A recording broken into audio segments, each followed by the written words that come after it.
Moving on to other company news, Fidelity Bank has reported a 600% rise in full-year earnings per share to 63 kobo. And the mid-tier lender saw revenue increase 60% to 79 billion naira, while profit after tax was up 600% to 18.2 billion naira on the back of enhanced efficiency and lower loan loss provision.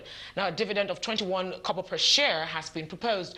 Now, for a look at facts behind the figures, I'm joined by Reginald Ihejahe, the CEO of Fidelity Bank. Well, thank you so much for joining us, Reginald. Thank you, Yoni. All right, let's go into your results for today. Now, non-interest income grew 65% in 2012. Now, can you highlight the key drivers of this growth?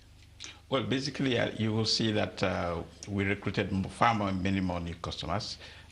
We've been on branch expansion for a while, and that also has given us access to a lot of non-interest business.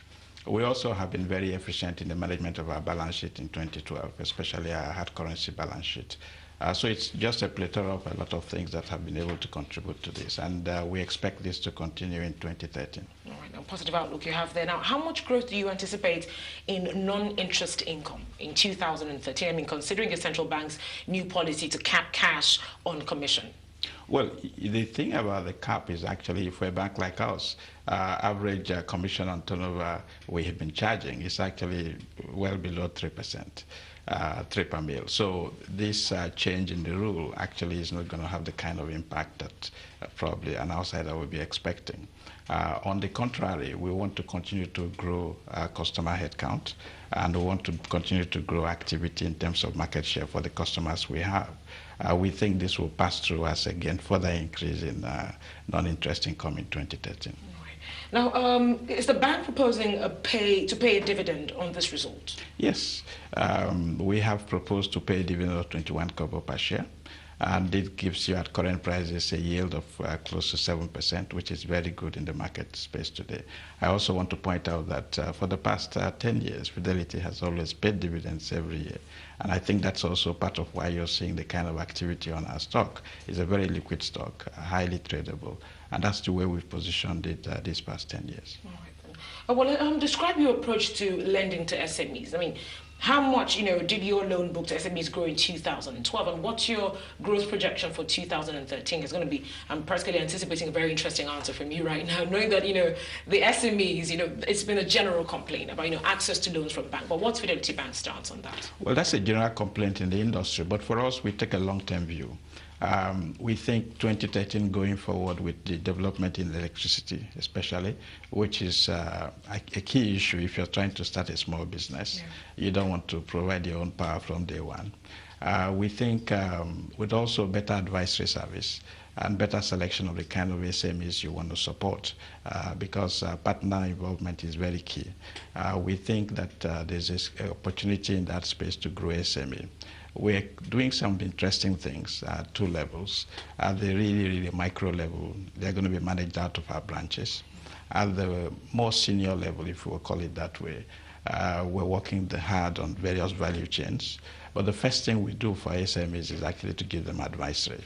Most SMEs need direction. People come because they want to pursue their passion, but passion is one thing, but you need to be sure where you're headed. So we're building up what we call a managed SME business. I think we're doing some things that are very innovative. We plan to have full launch sometime in the next month or so. But before that, we've been doing some dry runs. We'd work with IFC on this for quite some time. So we're quite excited at that opportunity. But let me also tell you that the other areas we're excited about in 2013. Agric is an area that has been of interest to us. We've done proof of concept on a couple of projects in 2012, some actually in 2011. And we want to see some of that continue in 2013 going forward. The third area, of course, is oil and gas. Oil and gas currently is less than 20% of our loan book. We see a lot of headroom. We signed 2 agreements, MOUs, first with Shell in 2012.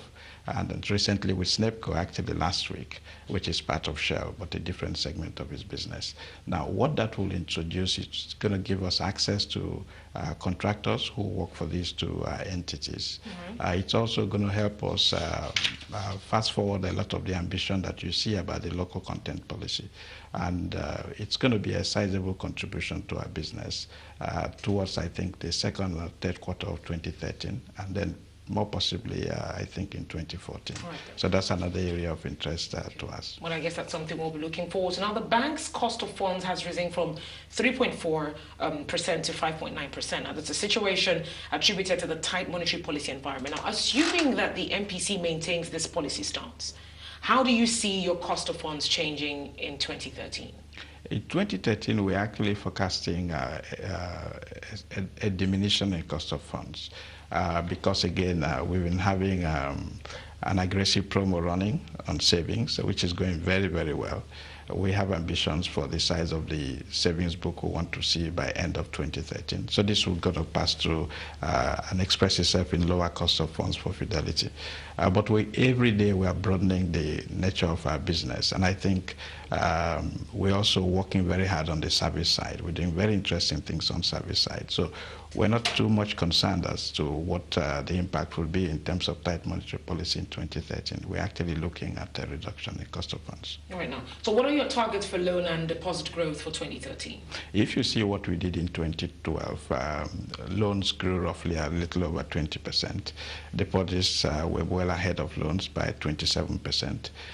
In 2013, we will be happy to achieve those kinds of ballpark figures in 2013. Well, it could actually be slightly higher than that. Well, in a nutshell, I'm going to take you back to your what we talked about on SMEs. You talk about a couple of things the banks are doing to ensure SMEs are supported. Now, from all you've said, what do you see as a major factor, as a major challenge that might hinder this positive outlook you've given already? Well, I think that on the contrary, we see a more benign environment in 2013 continuing for SMEs.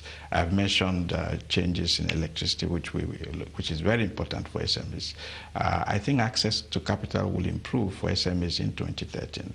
But the most important thing, I think, for SMEs beyond the two factors I've mentioned is actually the hand-holding. SMEs require nurturing. They require motivating. And the SME principles also require discipline. And you've got to be able to work with the SMEs in that kind of environment, in that kind of atmosphere, if you have a really serious ambition to transit them to be significant corporates down the line. And that's the way we're approaching it. All right, then. Well, thank you so much for your time.